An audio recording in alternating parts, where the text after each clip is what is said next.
Good morning, everyone. I hope that you're coming back to the stage. The Networking Expo are closed now, and now we're beginning. So good morning, and welcome to the 2020 Michigan Energy Summit. We're celebrating the 2019 Michigan Battle of the Buildings. My name is Jillian Gam. I'm the U.S. Green Building Council West Michigan Program Manager. And with us, we have Sherry Holman, our Executive Director. Good morning.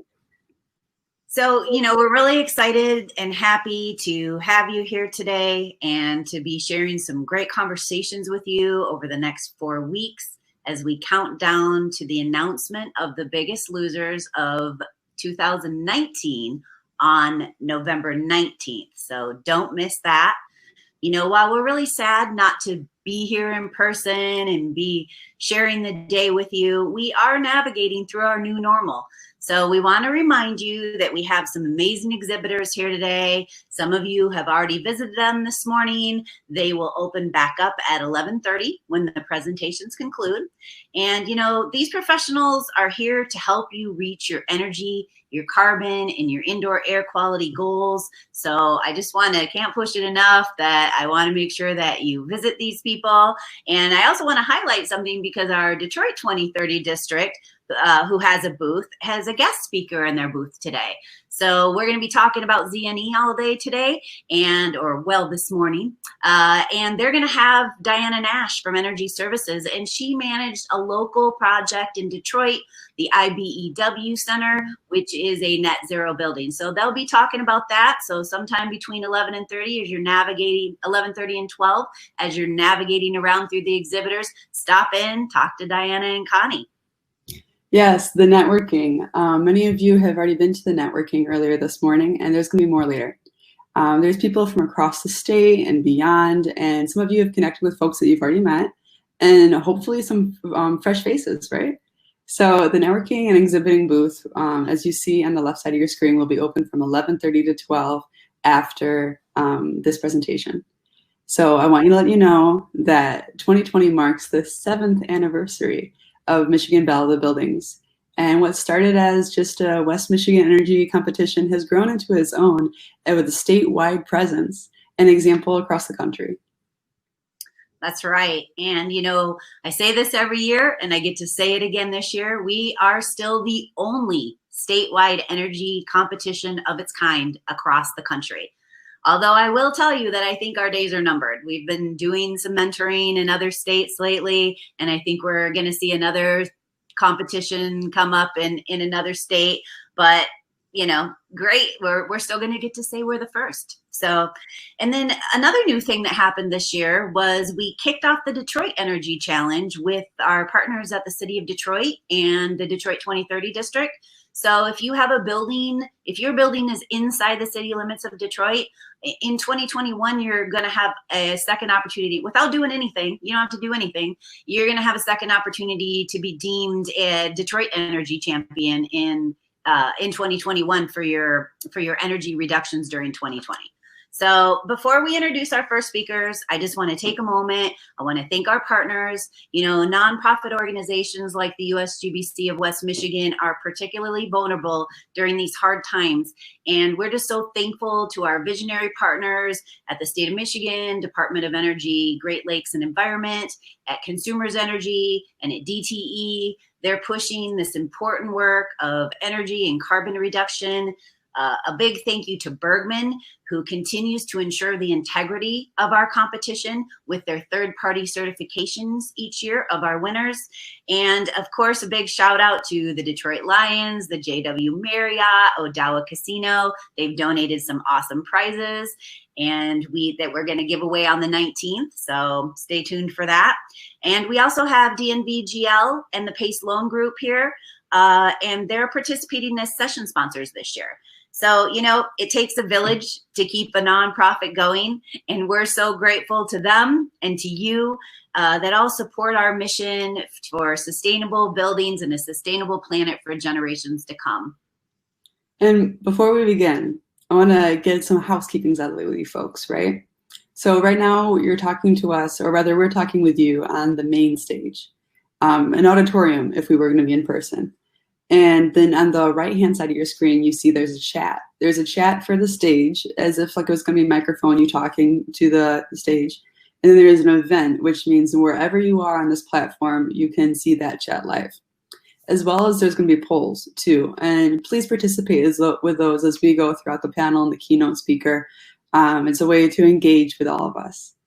And so then we have on our left-hand side, we have the stage, which as you see right here, it says live. And later, after 11:30, you'll see that live is on networking and expo as well. No matter where you are, if the stage, this main stage is live, you'll see a notification pop up in the lower right-hand side of your screen. And then you know to click into the stage and tune in for what we have going on. So this is what's happening today, but this is a Michigan Energy Summit series, right? So tune in every Thursday at this time for a continuation of these learnings.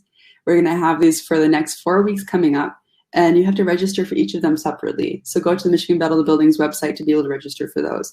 And if you have any questions, you know where to contact us. And make sure you stop in for the grand finale and the award ceremony and the keynote speaker on November 19th. But the fun thing is, though, that the more of these mini-series you attend, the greater chances you have to win the awards at the end, such as the Matthew Stafford autographed helmet or lodging at Odawa Casino or the JW Marriott in Grand Rapids. So we want to see you here. And lastly, thank you so much to our session sponsor, DNVGL today. DNVGL works with the world's most innovative power and renewable energy organizations, government authorities, banks, investors, industry associates, as well as large industry energy users to solve both global and local energy challenges. Their work crosses borders, industries, technologies, disciplines, and testing, inspections, certifications to advisory, data analytics, and energy management. Locally, I'm sure you all know, DNVGL implements the commercial and industrial energy efficiency rebates for both DTE and consumers. So they're really close to our heart. Thank you, DNVGL, for sponsoring this session. And without any further ado, I'm going to introduce Vincent, our keynote speaker, to start off the Michigan Energy Summit virtually. So folks, you might know Vincent. Through his 14-year tenure at Architecture 2030, Vincent Martinez has been working to solve the climate crisis by catalyzing global building decarbonization efforts through the development and activation of robust networks focused on private sector commitments, education, training, and public policies. Vincent also helps set an organization's vision with the current leads such as Architecture 2030's work on urban zero net carbon buildings and public policy, including Zero Code, Achieving Zero Framework, and Zero Cities projects with 11 leading US cities, including Grand Rapids. So thank you, Vincent, so much for being here with us today. And please come on stage, if you will. We're looking forward to hearing from you. And I just want to shout out a last thank you for Vincent. You know how I feel about you, Vincent. You've been a mentor through all of our zero carbon work at the city. So thanks for being here. Enjoy your day. I'm going to sign off now, and I'll see you in networking a little later. Same, I'm going to sign off, but I'll be here if anybody needs me. Great. Bye, Sherry. Bye, Jillian. Thank you both for inviting me so much to speak. And thank you all and the sponsors for hosting me. I'm really excited to speak with you today. I think the last time I was in Grand Rapids was 2015. It was right when I found out that we were going to have my son, who's now almost 5, in about a month. So it tells you how long it's been since I've been in your great region. That was when Mayor Hartwell actually signed up to the city up to this Grand Rapids 2030 district when it was first starting. And Mayor Bliss was campaigning at the time. I remember meeting her. So hold Grand Rapids near and dear to my heart, dear city. I will be there drinking with all of you if we weren't doing this virtually. So I'll go ahead and get my presentation going. And Sherry asked me to talk about decarbonization efforts overall and to talk about policy and practice, but to really focus my presentation on electrification of buildings and where that movement is headed and why. And so that's where my majority of my presentation is going to be. But I start every presentation off now by making sure that folks understand that we are truly in a climate emergency. I should probably update my bio instead of saying the climate crisis, but we are in full-fledged emergency. And when you're in emergency, timing is everything. We know that from the COVID emergencies that we're dealing with life safety and health and public health. And so we need to treat the climate change emergency as such. So what's important to recognize in any emergency is how much time do we have left? What are our bounds? And when we think about this now, we think about it in terms of the carbon budget. You'll see on the top of the screen of this chart is we have about 340 gigatons of CO2 that we can put in the atmosphere and still have a good chance, a 67% chance of meeting the 1.5 degree temperature rise that came out of the Paris Agreement. And so what does that mean for us in the built environment, and what does that mean for us as a globe? So right now we put out about 40 gigatons of carbon every year of greenhouse gas emissions. And so if we think about how quickly would we burn that up if we were going at continuing pace, but you also hear this idea of 0 by 2050. And we were a big fan of this 5 years ago when Paris came out. That was the target. And if we look at that now, where have we come in 5 years? From 2020 to 2050, a linear phase out by 2050 still burns 600 gigatons of CO2 emissions. So that's almost double our carbon budget to stay at a high likelihood of meeting the 1.5 target. So that's not good enough anymore. We actually need to consider a peak right now, a 65% reduction by 2030, and a complete phase out by 2040 of greenhouse gas emissions in the building sector. So this is our target set. It's changed quite a bit. So when 0 by 2050 is out, this is how we get to the 340 gigatons. And this is our best chance at leaving a positive world for our children and our grandchildren. So when we look at a typical state or a typical region or a city, this is usually what we would see in terms of a business as usual scenario. We're not adding too much in terms of our emissions in the building sector, but we will be adding a little bit, and that's because we're adding new buildings onto the grid. So when we add new buildings, we also are demolishing some older buildings, and that's why you see the blue bar, the existing buildings going down. But for the most part, the lion's share of all of the emissions in the building sector will continue to be the existing building stock. I'm going to dive into a little bit about how we transform that for decarbonization. But we also have to make sure, because we need to peak now and have immediate reductions, that all of those new buildings don't add to the problem. So this is what we're going to talk about today. When we think about the fuel breakdown, where those greenhouse gas emissions are coming from within those existing buildings and new construction, this is usually what it looks like. It will depend on the climate zone. Of course, the typologies depend on this. But for the most part, we use quite a bit of gas. It's significant in terms of how much fossil fuels we burn on site for heating our water and our spaces. So let's say it's about 40%. And that's probably this. I think we pulled this data from Grand Rapids, so this is probably pretty accurate. And when we think about greening the grid, all the renewable portfolio standards, all the targets that we're talking about at the state or the utility level, this is really what we need to see in terms of a trajectory of greening the grid, let's say by 2040, again, to reach those zero carbon dates. This is what will be left in the building stock, is all of the on-site fossil fuels. All of the things we draw from the grid will have been decarbonized over time. So when we really think about the change that we have as building sector professionals, sure, we should buy renewable power, and we're going to talk about that. Sure, we should do our high levels of energy efficiency. That's a given. But we also need to start talking about the fuels, the systems in our buildings, and talking about pulling any systems out over time in order to transition them to decarbonized systems. So let's talk about that. First, we have to look at the building sector in terms of that ecosystem. There are existing buildings and their building operations. And then we talked about the new buildings, but the other area that I'm not going to talk about today, but I want to make sure we recognize as part of this system on new buildings and infrastructure, is the embodied carbon. All of the emissions associated with the building materials, and then building the buildings and building infrastructure. Again, we're not going to talk about that today, but we should recognize that that is part of the decarbonization story for the built environment. So let's start with existing buildings.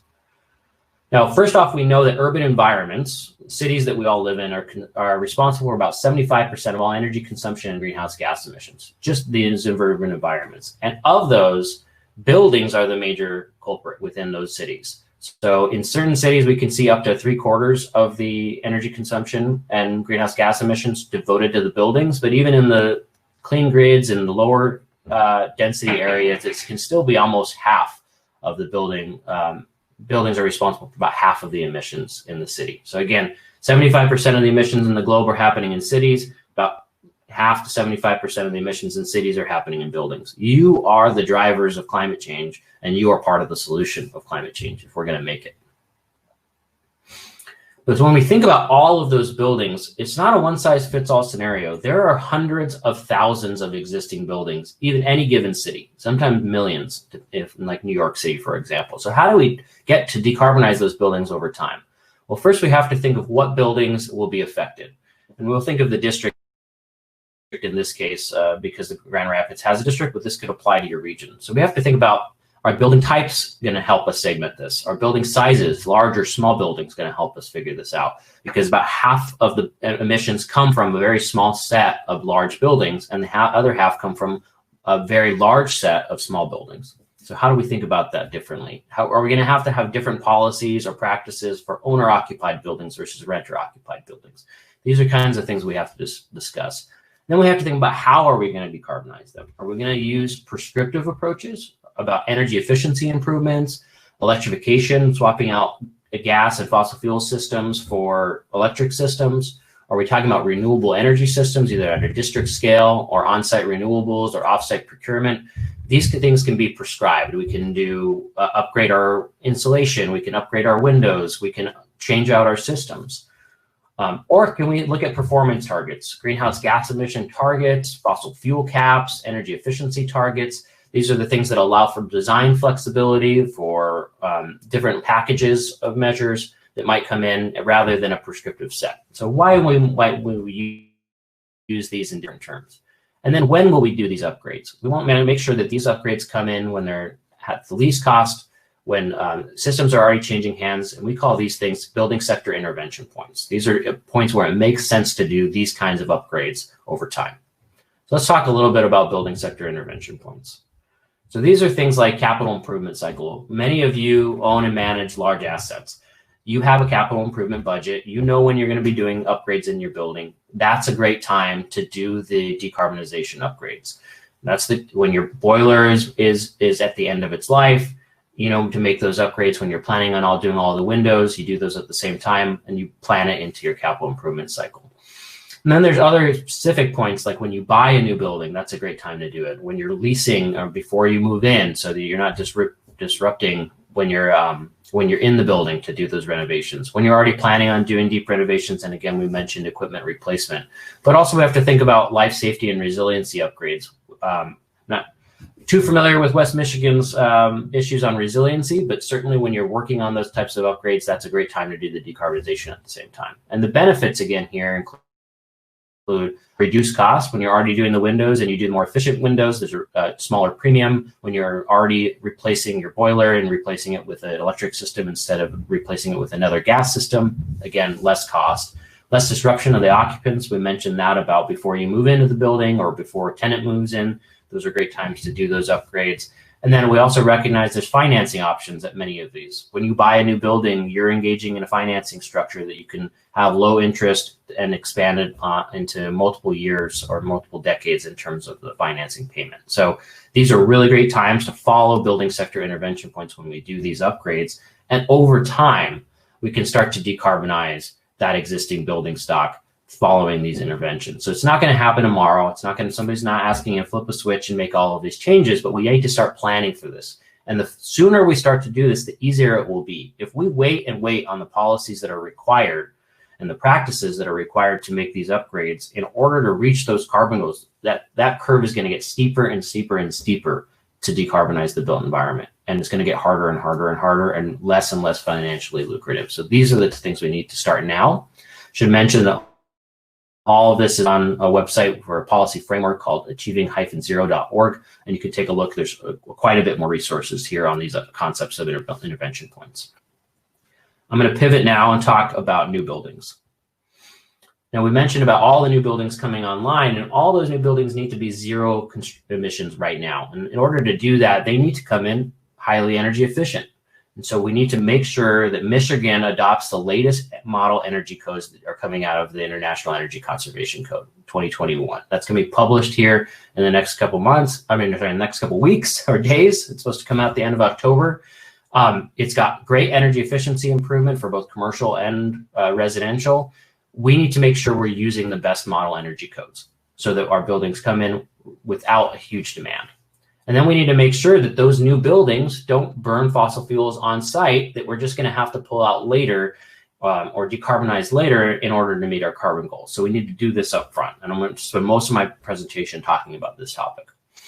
And that means no fossil fuel-based systems for heating and cooking. And usually that's heating space and hot water.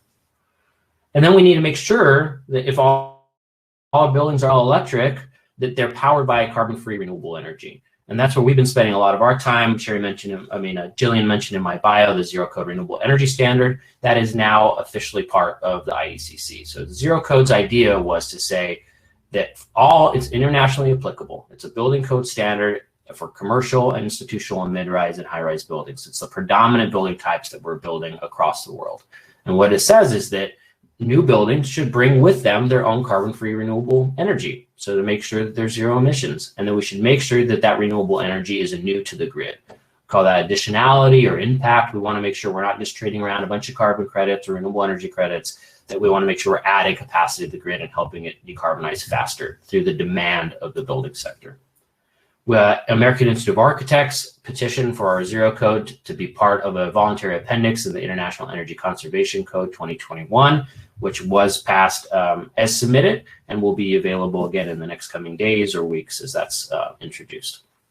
So take a look for that. I know many in the Michigan area are very interested in advocating for that policy.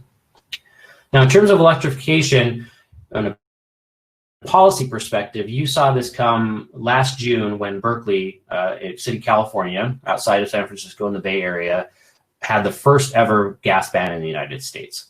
Since then, we now have 33 jurisdictions in the state of California that either ban gas in new construction or they're making it incredibly difficult to install gas through a series of disincentives.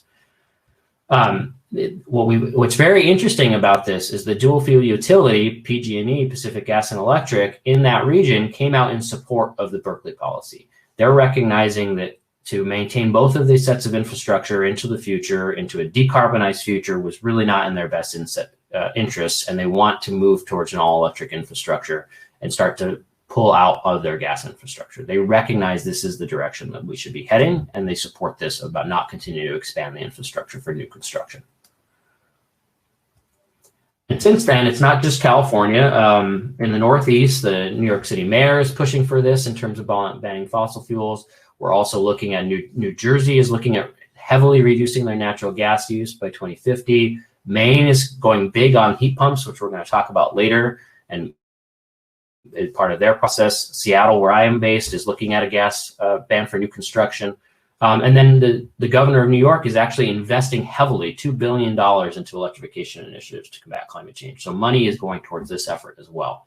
So this is not just a California thing, and certainly this is all in the Northeast, but there's also a big movement across Europe. And all the member states are having various levels of phase out of gas or gas bans in homes and commercial buildings. So this is happening on the other side of the pond, as they say. So I wanted to start by saying this is happening, and policymakers are moving in this direction. And they certainly are moving in this direction from a decarbonization standpoint and saying this is part of the energy mix that emits in the building sector, and this is how we're going to get at this. But I also want to talk about all the other reasons why people are moving in these policy directions and electrifying buildings. So greenhouse gas emissions is certainly one. Certainly the burning at the site, which can be about half of any energy use in any building, is a big deal. But also the fact that the gas is methane, is almost predominantly all methane. And methane, particularly, if you're not familiar with it, is one of the most potent greenhouse gases that's out there right now. It's 84 times more potent than CO2 in the short run. And what the short run really matters, again, timing is everything in an emergency. And I showed you that in the very beginning. The next 10 years are the most critical. And so why are we talking about methane when we're burning it and we're producing CO2? Well, methane has incredible leakage in the gas system. We're leaking tons of methane in the gas system, both at the drilling sites when we're pulling the stuff out of the ground. More and more articles are referencing that. There's a great New York Times article where you can actually see the images. They use a special camera to see all of this leakage at the site. It's absolutely incredible. But we've been leaking and putting more and more methane in the atmosphere at a huge rate over the last couple decades. And it's going up and up across the board. So when we're talking about leakage, usually the conversations are talked about at the site. This is all the areas where we pull the most of the gas out of the ground in the US, and you can see some of the leakage rates here. At the lowest, it's maybe 2%, but at the highest, here we're talking about most of these spots are between 10, you've got 9, 10, 14, 17 in Los Angeles. Just pulling around, we're losing 10% of that methane into the atmosphere right there. And again, it's 84 times more potent than CO2. So the methane leakage is a big deal. And then we've got old distribution systems, as if it wasn't bad enough that we're leaking up to 10%, 14% at the site. But you can see here, Michigan has 30% of your systems are very old systems built before 1970. So when we're talking about infrastructure, and maintaining multiple systems, we're going to have to invest heavily if we're going to stick with that system to make sure that it also doesn't leak. And let me talk to you about what the leakage is looking like. You may have seen some of these Google's cars driving around. They have a bunch of air pollution sensors on top of them.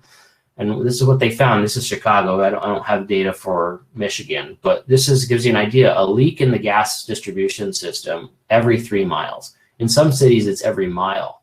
And so this is a really big issue. This could be as small as a pinprick, yes, and the darker the circle, the bigger the leak, but these are all over the city. And from a safety perspective and an air quality perspective, this is a big deal. And from a greenhouse gas perspective, this is a big deal. So aging infrastructure that has a lot of leaks in the distribution system. And what we're finding is that it's a lot more than we anticipated when we're actually looking at this data. And the challenge here is that because of this, all of the benefits that we got from moving from our electricity sector off of coal and onto gas are now being diminished because we're starting to understand these leakage issues around methane.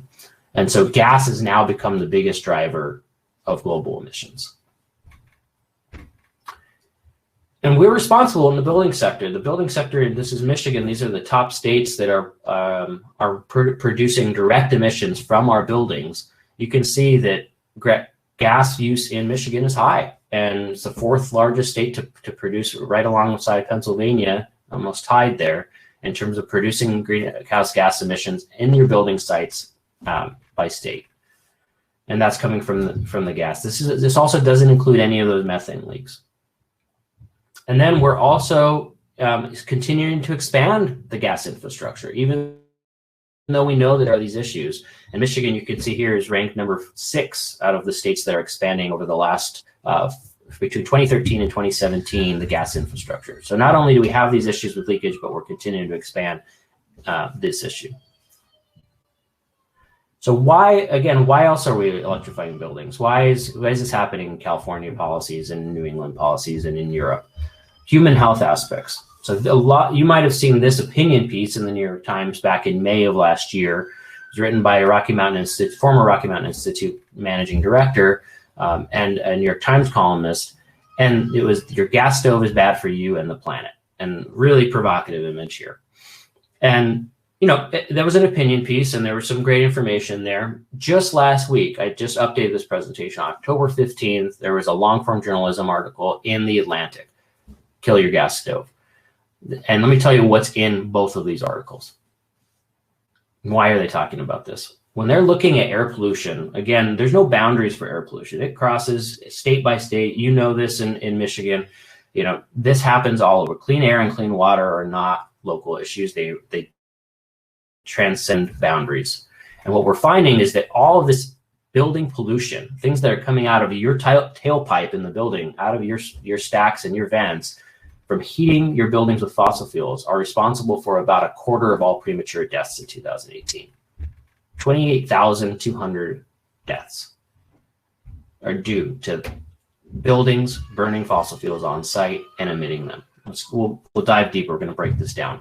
This is in my state, in Washington. We think of pollution and of air quality issues coming from industry and from transportation.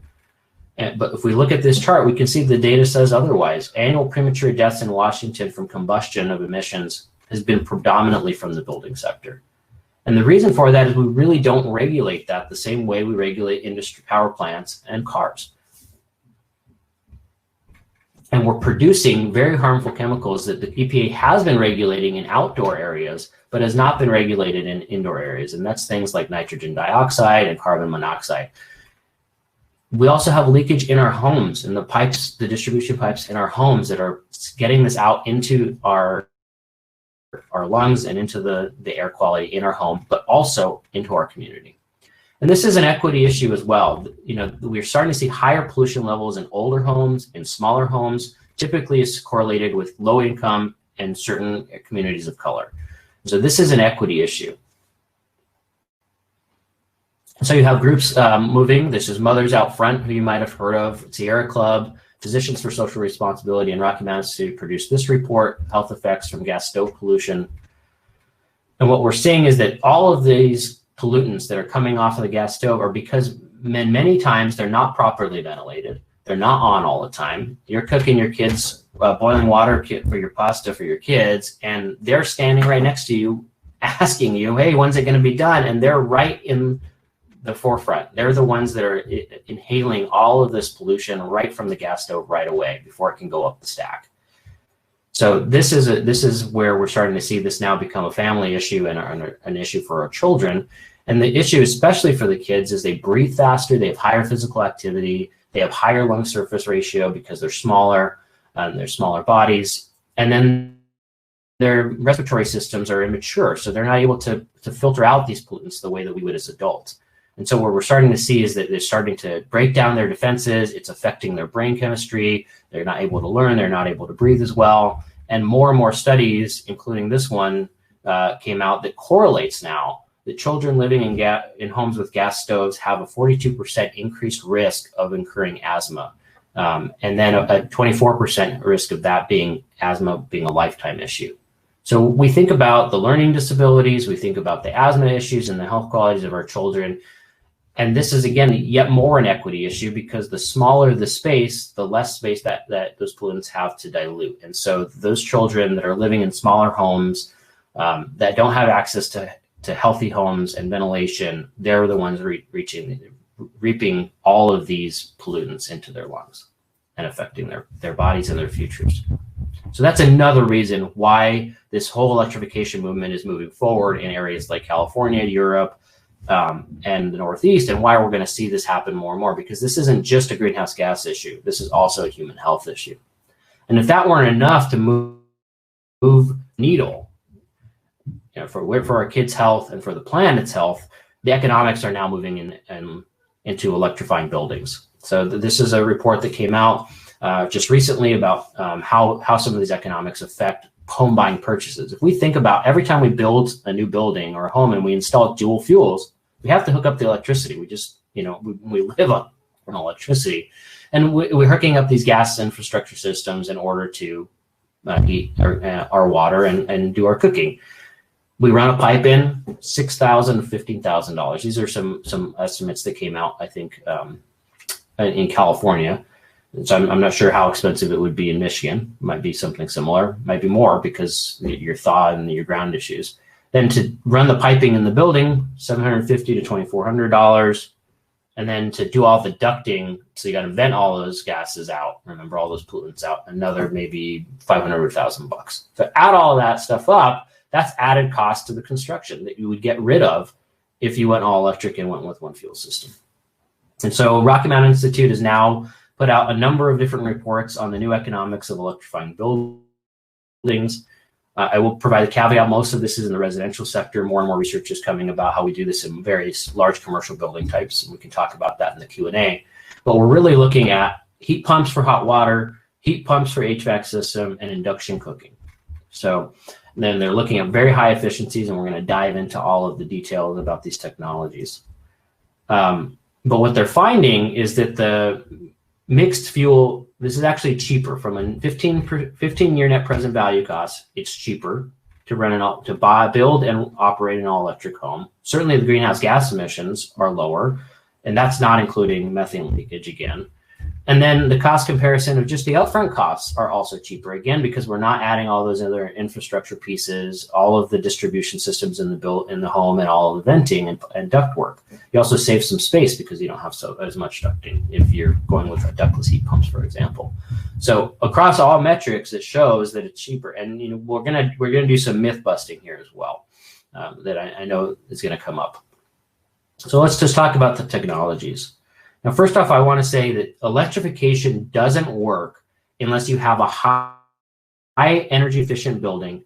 And again, from a greenhouse gas perspective, we want to make sure that the power we're powering that is renewable and carbon free. So we need to do these two things in conjunction with building electrification. Otherwise, we're not going to get all the benefits, and you're not going to get the high levels of efficiency that make electrification possible with those newest technologies. You got to do the basics. And then we add the heat pumps. The heat pumps for space, the heat pumps for water, and the induction cooktop. Now, I think Jillian went ahead and loaded a poll. If you're not on full screen, you'll see on your right-hand side of your screen this poll option. I wanted to just get a general sense, and unfortunately I won't be able to see it, but maybe you'll all be able to see it. How many of you are familiar with these technologies? How many of you installed them in your projects? How many have them in your homes? Do you know how they work? Have you had experience with them? Because we're going to walk through them. So, how do heat pumps work? Well, heat pumps essentially work like a refrigerator in reverse. They pull heat out of the air, they bring it into your home, and they put it in your home. And then they also have the benefit of acting as a air conditioning system or cooling system, I should say, sorry, in the summer, and they pull heat out of your home and they send it the other way and they send it out. So that's how they work. They're essentially, for those that are non-technically savvy, they're like magic. It's absolutely incredible what they're able to do with compressor technology, and they've improved dramatically. These are not your grandfather or your grandmother's heat pumps. These are really, actually very, really high efficiency heat pumps, air source heat pumps, and they can operate. This is one of the questions, and we'll show this at up to -12 Fahrenheit. That's how cold they can still pull heat out of that -12. And so it's a great opportunity also if you're planning on putting in air conditioning, or if you're upgrading air conditioning, you get a dual system, heating and cooling at the same time. The other added benefit, not only do they act as both a dual system, but they also are extremely energy efficient. So when we talk about a natural gas boiler, we can't get 100% efficient. We can maybe get up to 80, 95, 98% efficiency in terms of converting that heat from the fossil fuel combustion into heat. Electric resistance, we can get pretty good, but it's very, very expensive, and it's still not as efficient as we want to see in the heat pump. Because of the technology systems and the way that it works, it's actually something like 300% efficient. It's 3 times more efficient than our traditional systems. So when we talk about electrification is efficiency, because we're working with these high efficiency technologies. So even if there's a higher use in order to get there, your efficiency of the system is so much better that the overall use goes down. And in terms of pricing, this is heat pump water systems. It's right in there with what we're starting to see go in there with tankless systems for gas, for example, can be much more expensive even than heat pumps. It does have a little bit of a premium if you were going to go with a traditional electric system or even a traditional gas system. But again, we follow those intervention points. And when you're doing it in new construction, you don't have all the other added infrastructure and distribution systems that are needed. So it ends up being cheaper to install. In terms of the heat pumps for space heating, there's a number of handling units. So you can do it with a ducted system the same way. You just have something outside that pulls the heat in, sends it through into the heat exchanger, which then sends it into your ducts, or you can go ductless. So there's a lot of options here on heat pumps as well for space heating. And again, I want to bust a myth here. This came out a few years ago, I believe. Last year, April of last year, in Green Tech magazine, and it says these heat pumps are not your grandmother's and grandfather's heat pumps. These things can operate up to -12 degrees, and for those really, really cold days, which I know I'm going to come up in the Q&A, they did some studies now in Montana, probably just gets just as cold as you all, in Duluth and Bozeman, and it's between 3% or 10% of the hours might get colder that the heat pump can't handle, and so you have a backup resistance system that is either separate or embedded in the heat pump. And essentially, it kicks on, and then it heats up the heat exchanger, and it sends it into the building. So you will have a backup system in many cases if you're going 100% electric for these really, really cold days, but it's not all the time. Let's talk a little bit about the cooking side of things. So this is the induction study. These are all the traditional or the new induction ones are on the left, and then some of the ceramic and coil ones are on the right, and traditional electric systems, and then the bottom right is one of the best gas burner ranges. And so there's a nonprofit group of industry and scientists that did a study about this, and they looked at saying which one was the best one. How did it perform? And so there's a lot of preference out there. I prefer to cook on gas for these reasons, or I prefer to cook my traditional meals on gas for these reasons. But from a technology perspective, preference is one thing, but how has it performed? This is the study, and I can explain this a little bit, but they heated a pot of water of 12 pounds of water. So this is, you're making your kids mac and cheese. And they looked at, on the y-axis is the temperature that you need to get to 200 degrees. On the x-axis is the time it took to get there. All the reds are the induction units. I have induction. It is magic. It happens so fast how quickly you can boil water. So not only is it faster to boil, and then there's always the criticism with the green, which is the traditional electric systems, that then you don't have control. And that's the way you see that they call that the overshoot. It's I turn that off and that thing is still cooking and hot, and then my water starts to boil over, and then it boils on the other thing, and then it pain to clean, right? You don't have that. As soon as you turn off the induction unit, it's off. Same thing like gas, and that's why you see, but gas takes longer to heat up, and then it also has some residual heat that's still kind of cooking that pot. So from all metrics, induction is the best system. Control and time and heating profile and efficiency. And we're seeing that the costs of those are relatively in the range. You see that of all the top ranges in 2020, 6 out of 8 were electric, and the top 2 were induction. I actually have the GE profile. It's a great system. And you see that the cost it's actually cheaper than the high rated gas system. So, again, you got the economics working towards you got all the performance factors and the efficiency. So the reason that many celebrity chefs across the country, and I think even entire airports, cooking systems are all moving to this. So they're fast, they're flexible, they're modular. You don't have to have as much ventilation because you're not burning a fossil fuel and having those pollutants. They're highly efficient, as we mentioned. The control is perfect. You have to cook something. All these celebrity chefs want to cook it to this exact number. They can do it with induction. It's safer because you're not breathing. There's less burns, and it's easier to clean. Literally, I take the pot off and I wipe it down, and I can do that the minute I take the pot off. I don't have to wait forever till it cools down. So when we think about why are all these policies coming up? Why are we electrifying buildings? Certainly it's more climate friendly, not to emit greenhouse gas emissions at the site when we're burning it and to deal with all these methane leaks. It's healthier for our air quality issues and for our kids. It's safer from an explosion standpoint or from a burn standpoint. If you're working in the kitchen, it's more equitable because we're not releasing these pollutants to those that can to these communities of color or our children, and it's cheaper. So when we've got the climate clock counting down about how quickly we need to reduce emissions, we need to start acting quickly, and it's on all of us to start affecting the built environment. And I will stop sharing my presentation and take some Q&A. And I think, Jillian, you're going to come back on, join me for that? Yes, I am. Can you hear me? I can hear you. Yep. Thank you. So, Vincent, that was an incredible presentation. Thank you very much. The polls are going on the side. And to start us off, we had a question. Yep. We have a few questions, actually. Thanks, everybody. Where to start? I guess from the top. Coleman, you were the first. So once we electrify an existing building, how do we disconnect from an existing gas infrastructure to prevent a vapor intrusion?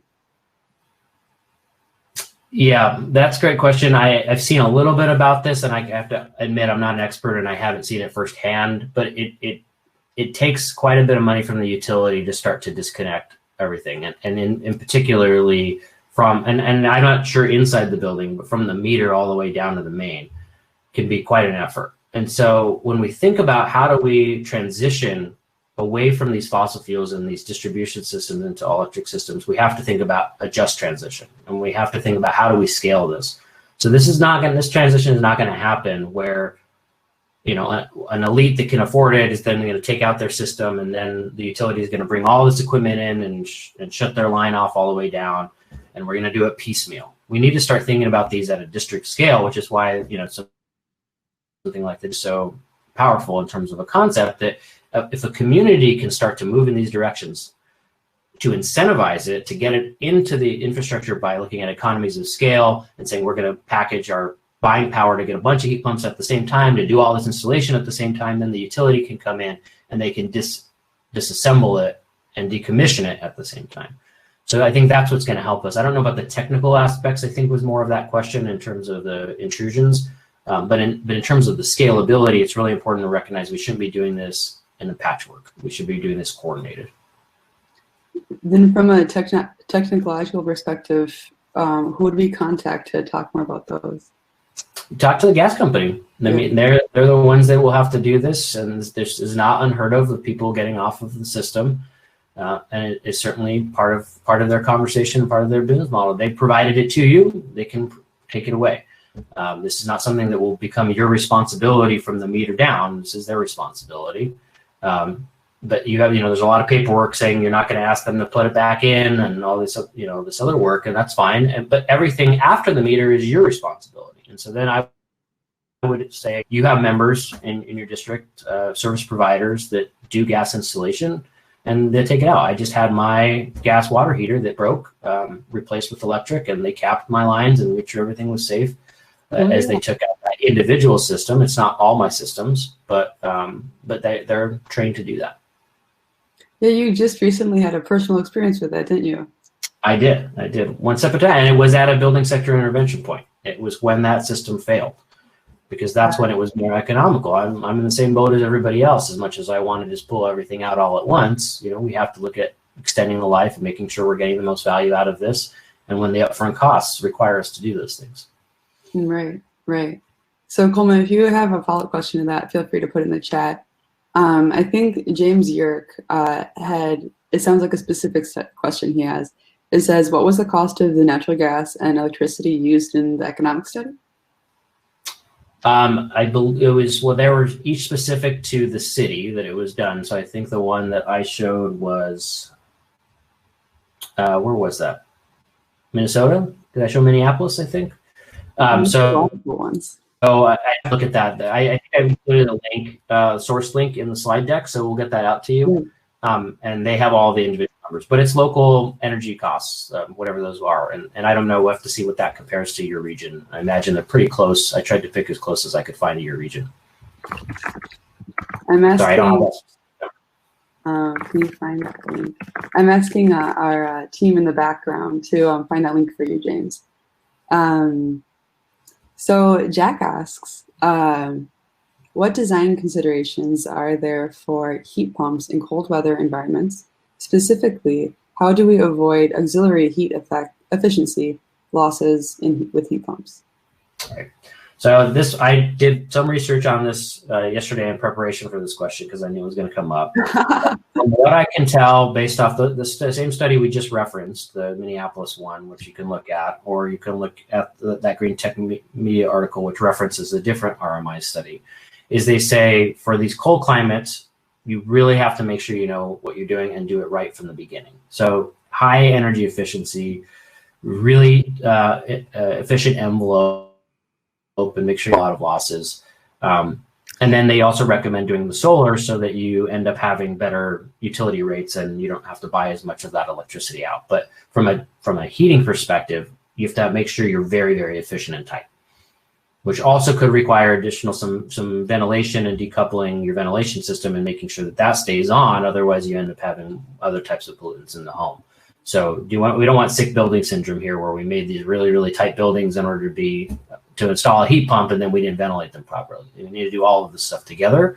So the high energy efficiency, the tight envelope, and that's what allows for these heating systems to actually make sense. But you have to look at a specific type of heat pump. Don't just buy some heat pump at the store. You need a cold climate heat pump to get to that level of the -12. The other side of things, again, is that there still is, in many of these very cold climates, a need for the backup heat. And so what they're doing now, instead of doing inefficient radiant heating, is they actually put those radiant kind of coils into the traditional heat pump systems, kind of like a hybrid system like we would see in a hot water heat pump. That's how the hot water heat pumps work. They're trying to move in that direction for the space heating as well. You just got an extra resistance heater inside of the coils there for the water heat pump that heats the water when it's too cold outside. And again, that only happens in these cold climates. I looked at Bozeman, Montana, 3% of the time, Duluth, 10% of the time. So those seem a little high still, but again, we have all these other reasons why we should be doing this. So it's not all one size fits all. Right. No, that was a great answer to the question, Vince. And everybody else with these questions, we're going to be downloading a transcript of them for these questions to be answered to you, and we'll make sure to get them back to you. In the meantime, though, it's time for a panel discussion. So, Vince, do you have any final words before we bring it up to the panelists on backstage? Just one that I always get, and we didn't get now, and maybe will come up later, but might be beneficial to everyone. There's always this question about renewable natural gas. And what we mean by renewable natural gas is, can we pull capture methane leakage off of a landfill or off of cows, manure pastures, and pipe that in instead?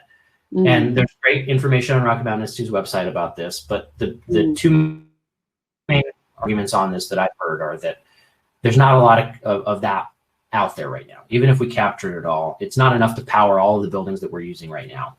And even if it was, we still have all of those same issues about the leakage in the distribution system. We still have all the things happening with burning something at our sites. So those don't go away just because we have a better source from the gas.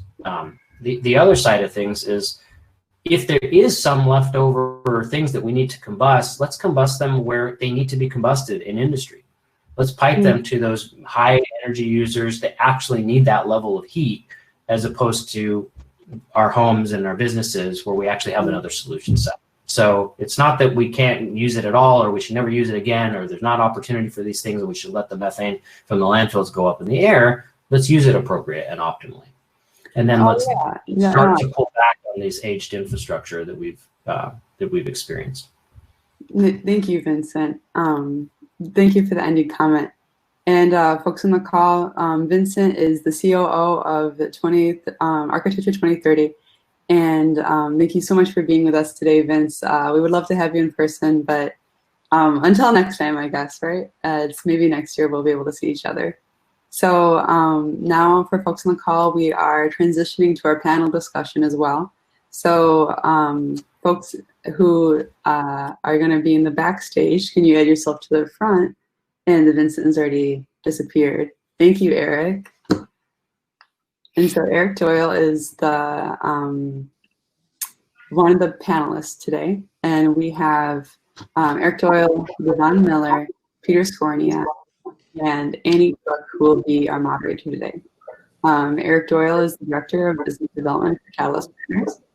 And Yvonne Miller is the Building Commissioning Specialist for Western Michigan University. And Peter Skornia is the president of Bizani.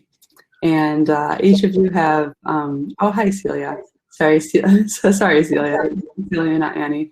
I'll have deep understanding of ZNE projects, and I'm just really looking forward to this conversation. So, Celia, please take it away. No worries, Jillian. Thank you.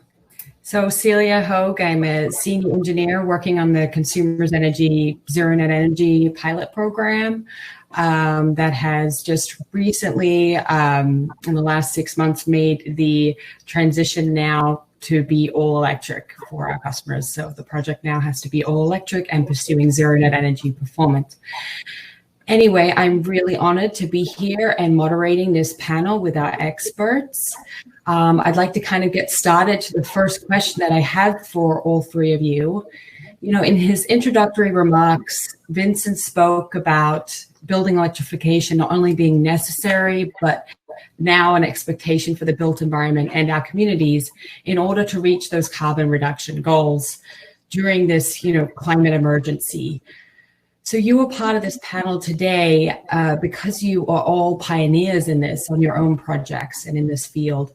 So firstly, I'd like to have you introduce yourself and the project that you're talking about today, but also if you could mention your main motivation for pursuing all electric zero net energy performance when it wasn't necessarily considered standard practice.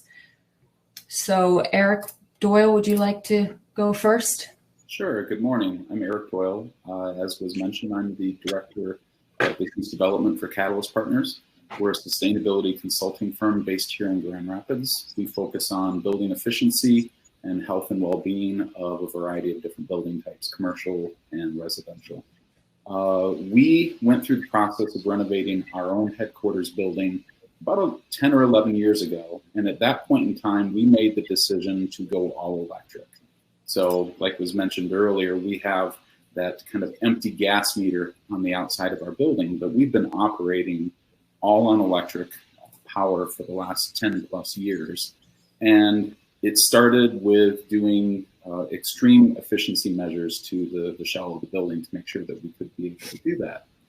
And the intent of that was that we, a long time ago, set a goal of becoming zero net energy. And we've modified that goal about 6 years ago to become positive energy. And that means that we want to produce more energy than we've consumed in a year.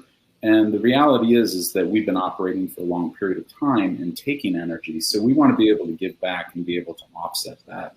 Very much like what you're seeing with large companies like Microsoft doing, going back to the beginning of the history of their company to be able to offset any sort of harm that they've done over the years.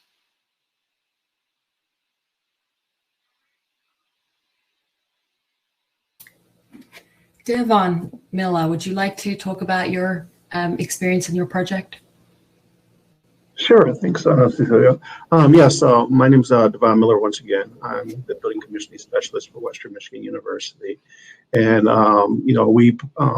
we are participating in a consumer ZNE project with our Aviation Education Center in Battle Creek. It's a new construction project. One of the things that I know that Vince talked about earlier is heat pumps. So on this particular project, it's for Aviation Education College. And so one of the things we're doing there is all the heating and cooling is being done by heat pumps throughout the facility.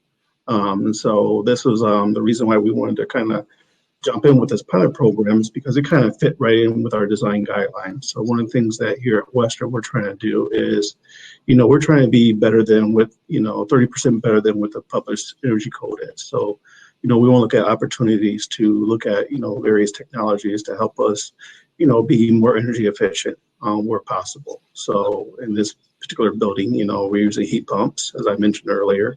We're using LED lighting throughout the facility, as well as all of our site lights are LED as well. So we want to take the opportunity to try to pursue, different technologies to help us, achieve that goal. One of the other things that, we're doing in this facility and that we're doing in all our new facilities is we're actually commissioning the envelope. It's really important for us to really make sure that the envelope draws attention to it. I think a lot of times, we as owners, think the envelope, gets looked at, and we find out it doesn't. During a driving rainstorm, we hear, stories about people finding leaks and things of that nature. So in this particular building, we wanted to pay attention to the envelope because existing part of the building did remain, and so we want to make sure that where the new meets the existing, that we look at that transition so that we don't have, any issues with the envelope itself. And the other thing that we're doing is we're actually doing continuing commissioning for the facility. So it's being commissioned, but then we're going to continue to commission it, monitor that building throughout for a year to make sure that all the systems that are being used, that they remained, at their optimum performance. So those are just a couple key things, what we're doing with that particular project. Thank you, Devon. And we're kind of honored to also to have both Eric and your project, Devon, participating in our program. We recently kind of made this shift to the include a multifamily sector as eligibility for our program too. So I'd really like Peter, if you could talk today about your multifamily project, introduce yourself, and also about your main kind of motivation to achieving all electric zero net energy performance. Yeah, absolutely. Thank you very much. So my name is Peter Scornia, Bazzani Building Company. We're a contractor and a developer in Grand Rapids. For me, this really started when planning this project. We started planning it 1.5 years, maybe 2 years ago, of stop using fossil fuels. How do we not use natural gas in a building? And I have to say, for us, it was relatively easy compared to the types of projects that Devon and Eric do. Ours is it's multifamily residential. We do have one small retail space, but perfect application for all of the systems that we were just talking about, heat pumps. So stop using fossil fuels, go to all electric. So that was a decision early on. And then focusing on the envelope. How do we reduce the amount of energy that it's going to take to heat and cool the building? Build a good thermal envelope. And absolutely, thank you so much for talking about commissioning. Certainly Eric is a big believer in that. Boy, when you put these systems in, you've got to make sure they work. And that includes the building envelope. So the next step then was reducing that amount of energy that's used in the building. And then finally was for the electricity that we are using, how do we start to push towards using renewable? And we weren't able to generate our own power on site, but Celia worked a lot with consumers for just trying to take advantage of those programs that are available, so that as a result of this project, we're adding to the amount of renewables that are in the grid. Thank you, Peter. Yeah, I couldn't agree more with that. You know, commissioning and envelope commissioning especially is really kind of an important practice to achieving this level of performance, and making sure that what you have designed, right, is constructed. So in kind of continuing along that theme, you know, finding these necessary skills and experiences and designers and builders that kind of have these skills and experiences, such as envelope commissioning and commissioning, that aren't, you know, standard practice or requirements of code to a certain level, or as, you know, as kind of, I guess, enhanced or developed further, you know, that it's not necessarily a code requirement. So from your experience, what is the necessary kind of component that can kind of help drive market transformation and really kind of, you know, have these skills and experiences become more standard practice in our design and construction communities? Eric, would you like to go first? Absolutely. I'm going to say owner demand is really the critical piece, and I'll call on Devon to maybe add to that, because they act as an owner of a facility that they're going to be operating for a long period of time. And it takes leaders like that to be asking for this type of service. We hear very often from the architects and the engineers that we work with in the community that owners are just not asking for those types of things. And for the most part, I would say that that's probably true, but you have those really savvy owners that want to get the best product that they can because they realize that they're going to be operating this facility for a long period of time, and they don't want an inferior product. So they're going to be demanding things like building envelope commissioning in order to ensure that the building doesn't leak with air or water or moisture or anything else. So really, it starts with the owner first, and having people that understand what it takes to do a project properly.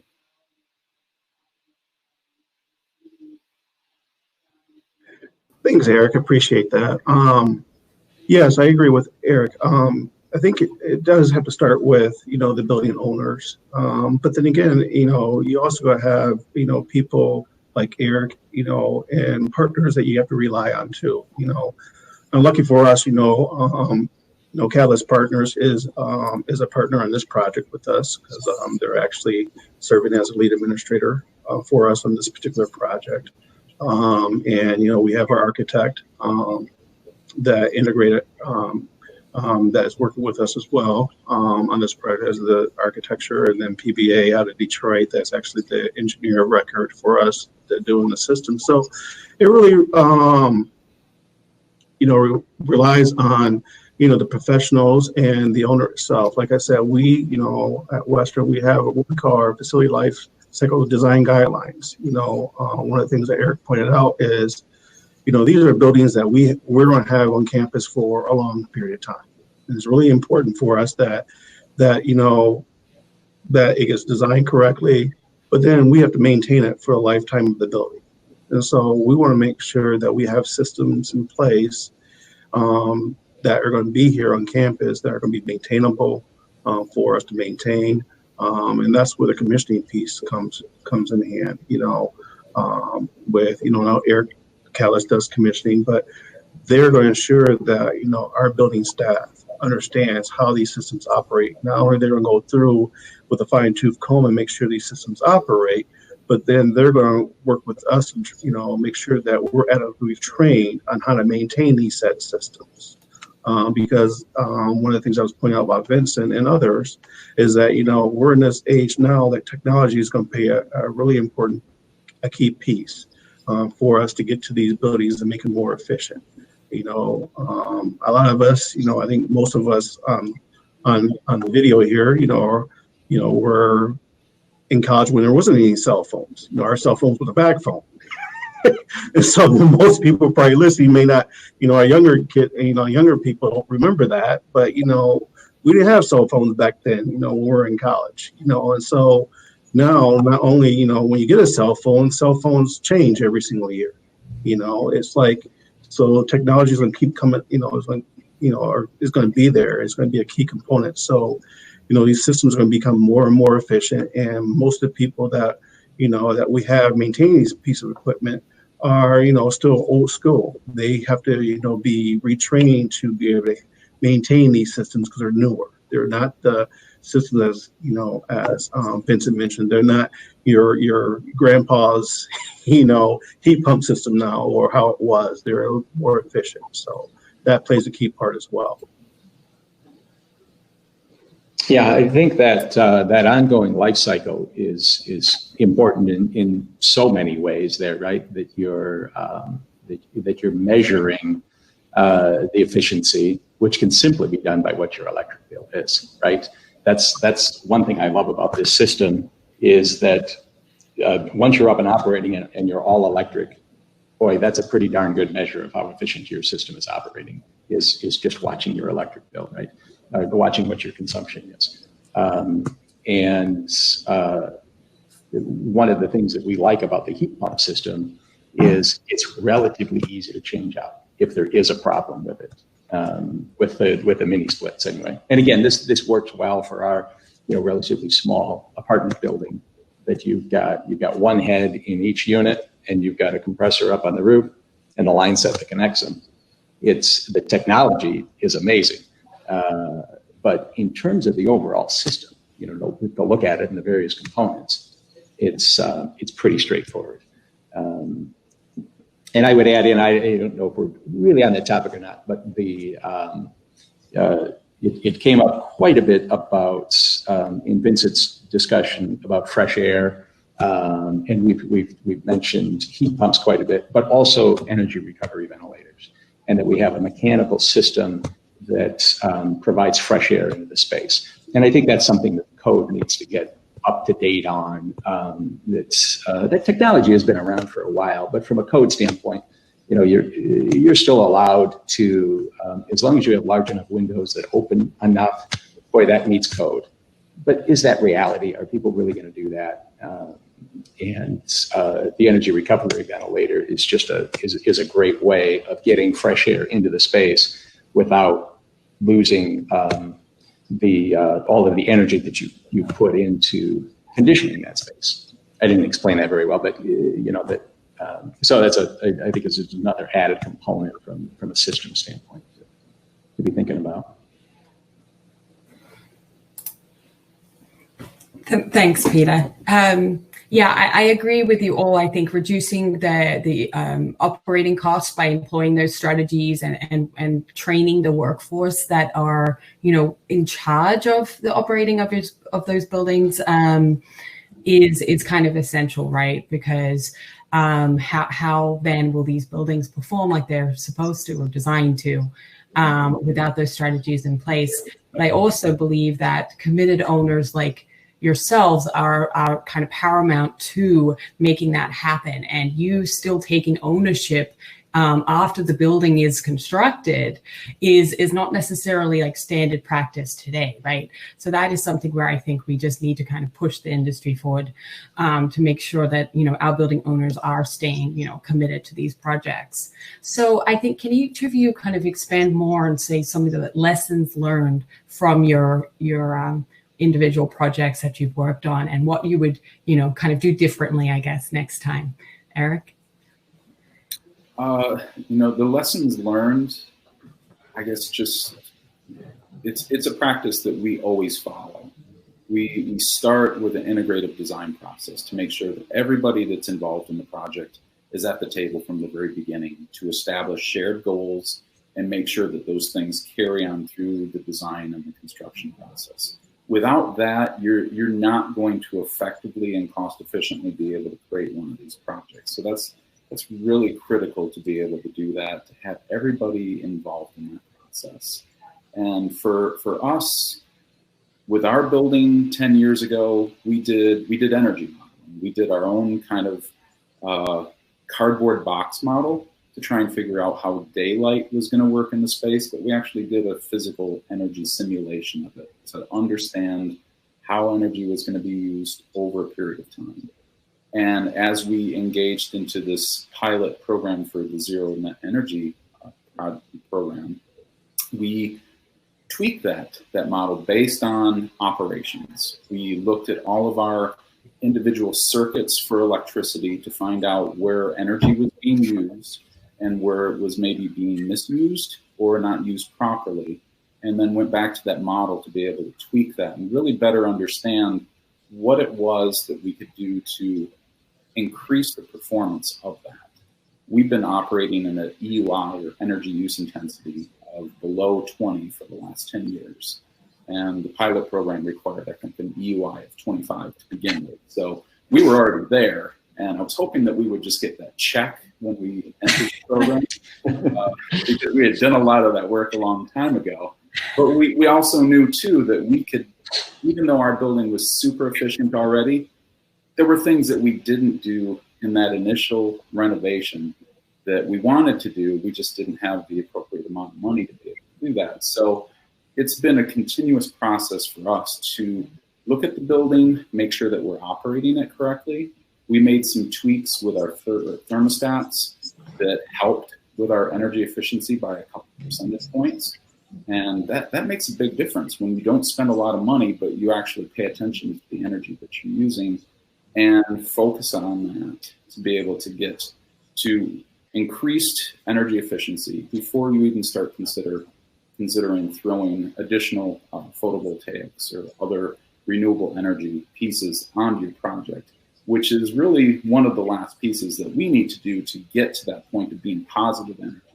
So we have some retrofits that we're looking to do to the shell of the building, and then we're looking at additional installations of photovoltaics to get us up over that hump and to be able to start to begin to make up for all the energy that we've used over the last 10 or 11 years. I had a couple. I appreciate Eric's overall broad ones. I had some very specific ones for our project, both around water. For our hot water, we did individual electric, not heat source tanks in each. So we had individual electric water heaters in each unit. And a pretty traditional way to do it. We did get away from natural gas, but much more efficient ways to do it. And now that we're finishing the project, finding that those individual water heaters, they just take up a lot of space. So the next one, we're going to do something different with that, where we have a central hot water system in a loop around the building to each of the units. And it might be a little more expensive. We've got some details to work out on that, but I think there's an added benefit of by doing that, we will be able to measure the amount of water that each of our tenants use. And it's something that I think we take for granted, and I know I traditionally have, of measuring the amount of water. And this is for residential. It applies probably mostly to residential usage. It's most apartments are set up that the owner of the building pays the water. You've got one water coming in and a 1 meter.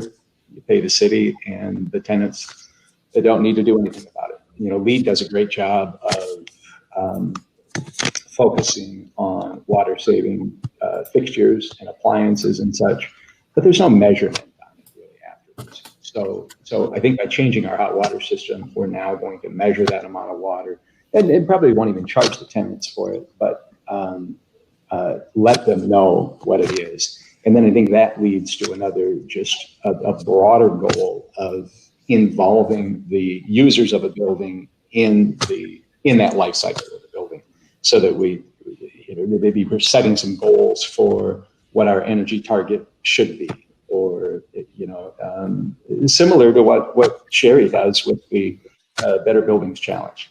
How do you set goals? How do you track it? How do you get people involved so that they care about it? We'll see. We'll see how interested tenants are. But I think there is an appetite for that if you can use it as a teaching tool for people, and then also tying in some of the other important elements of lifestyle choices that could impact climate change. We're offering composting in our building, buying people bus passes so that encourage them to use the bus, providing bicycle storage, those kinds of things that just make that part of the overall part of living in a facility, that you're aware of those things. Yeah, for our particular project, unfortunately, we're still in the construction phase, so we haven't got to the lessons learned part yet. But one of the things we do with every project, I just want to pick up something that Eric said. I do agree that, if you can employ the integrated design process, that's really key, because it brings, all the parties together, in the beginning stages of the design. I know some of the things that we recently have done is, one of the things we try to do now with all of our projects is get our commissioning agent on board as soon as possible. One of the things that usually happens is they're brought to the table a little bit late. So one of the things that we try to do is bring that commissioning person on board at the SD phase, the schematic design phase, so they're involved. Because one of the things that we ask our commissioning agents, our authorities, that's what we call them now, commissioning authorities, to do for us, is we want them to kind of engage us in what we call our owner's project requirements workshop.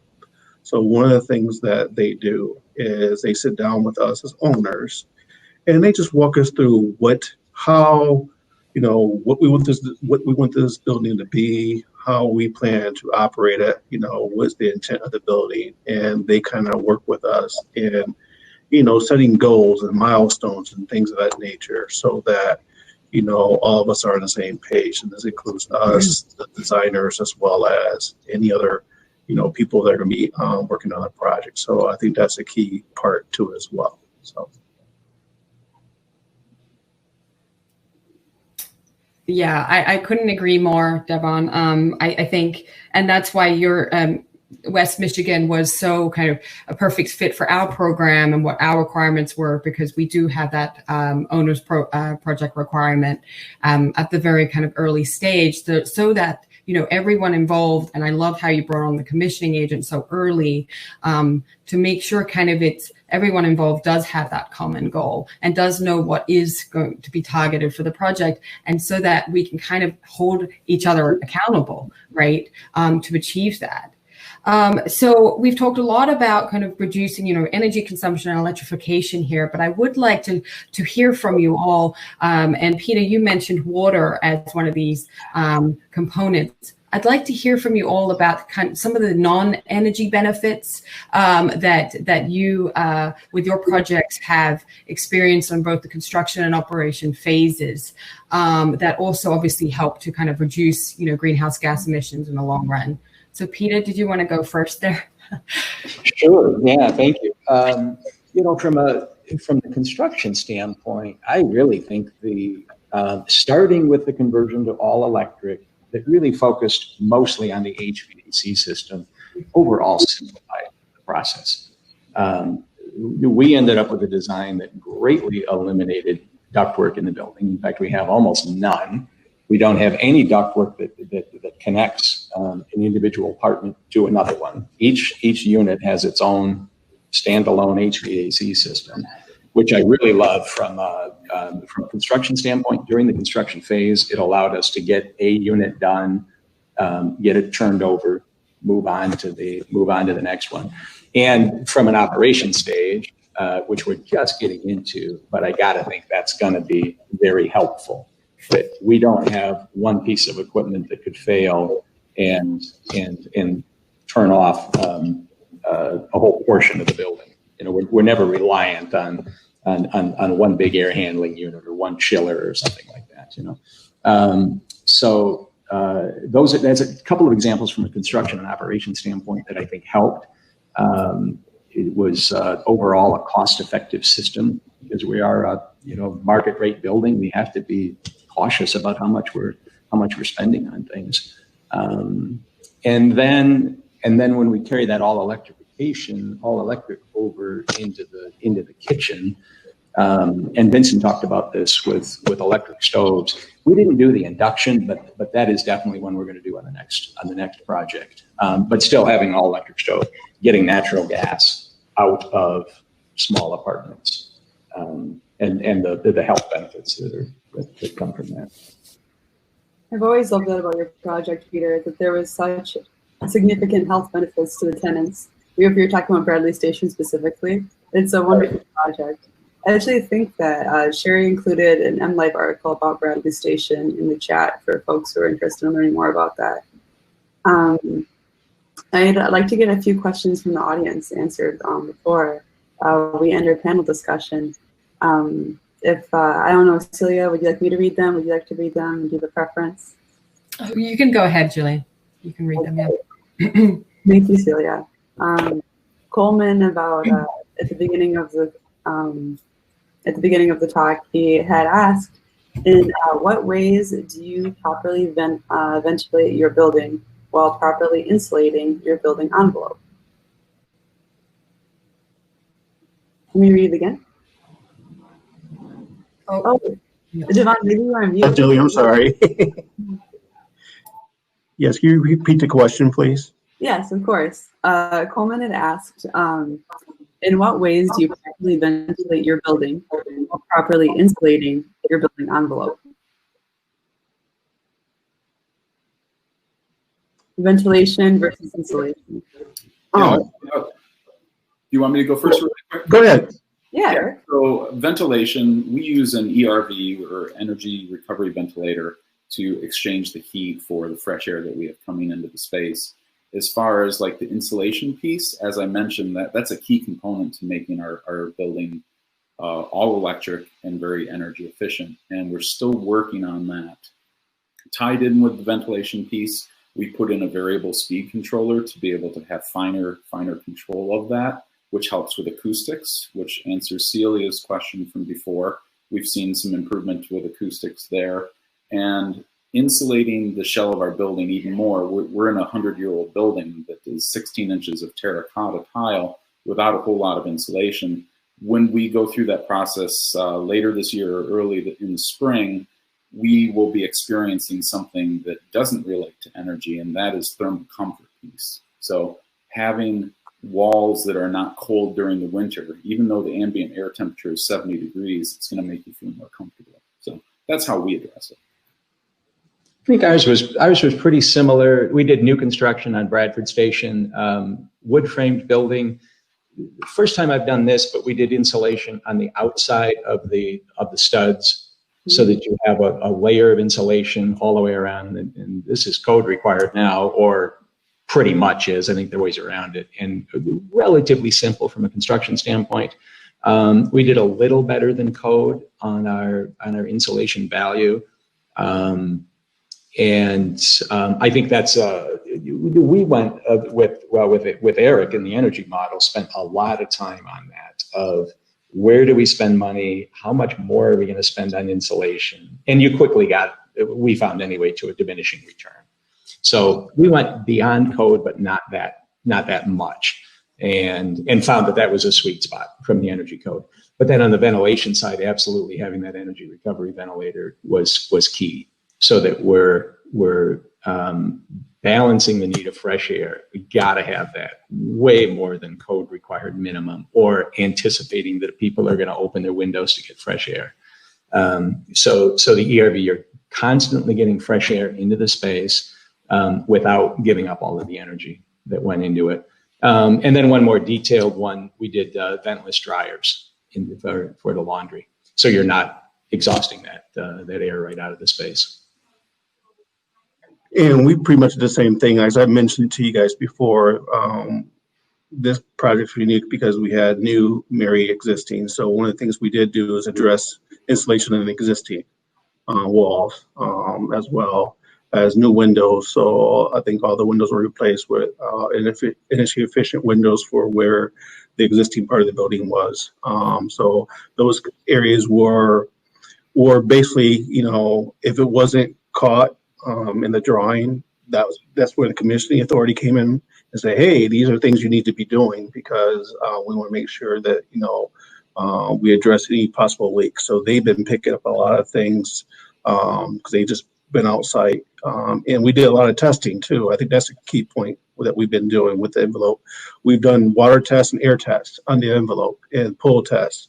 So they're actually testing everything that you can think of, from doing a water test where they're penetrating, putting water, pressurized water on the building, seeing where leaks are happening and addressing those. They're doing a pull test to make sure all the sealants, pass what they're specified for.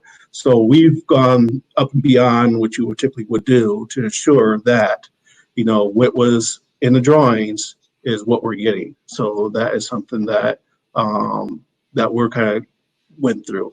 As far as the ventilation goes, yes, we have a combination of your indoor heat pumps, but we have rooftop heat pumps on the roof. So we do have our ventilation coming through the rooftop heat pumps on the roof. And I can't remember if those have the heat wheels in them or not. I don't have the information in front of me, but I believe they do. But we are adhering to the ventilation requirements for the building as well.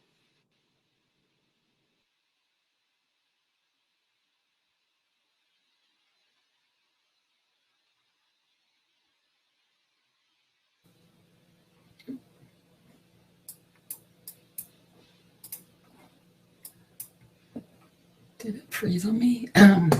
Jillian looks like she's frozen. I think Jillian may have froze. Okay. She is not moving. Okay, let me, oh, she's off now. Okay, well, hold on, do I see that? She's back. Oh, there she is. I was just trying to get the questions in front of me. The character of working remotely, right? Yeah. Thanks for your patience, everybody, y'all on the call, and everybody who is in the summit right now. You can still hear me, right? Mm-hmm. Okay, good. Whew. Okay, I was just letting everybody know that now networking is going to start beginning. And so thank you so much to Eric and Peter, Devon, and Celia. You've been fantastic, and honestly, the chat reflects so, as well as you know, the content has just been spectacular, and it's really important for everyone to realize that ZNE is you know, not a pie in the sky sort of thing. I mean, like, case study after case study has proven that ZNE is accomplishable through all 4 of your stories and the paths that you have gone through with us. So I want to thank you. Thank you so much for being here today, and for taking the time to talk with us, folks. So everybody on the call, and including you and the panelists, if you'd like to go over to networking and meet folks one-on-one or at a round table, or to visit people at the booths, I think that each of these folks have a booth ready for us. So go ahead and enjoy the rest of the summit, and I can't wait to see you guys next Thursday. Same time, make sure you register. Thank you. Thank you. Thank you. Have a great day. You too.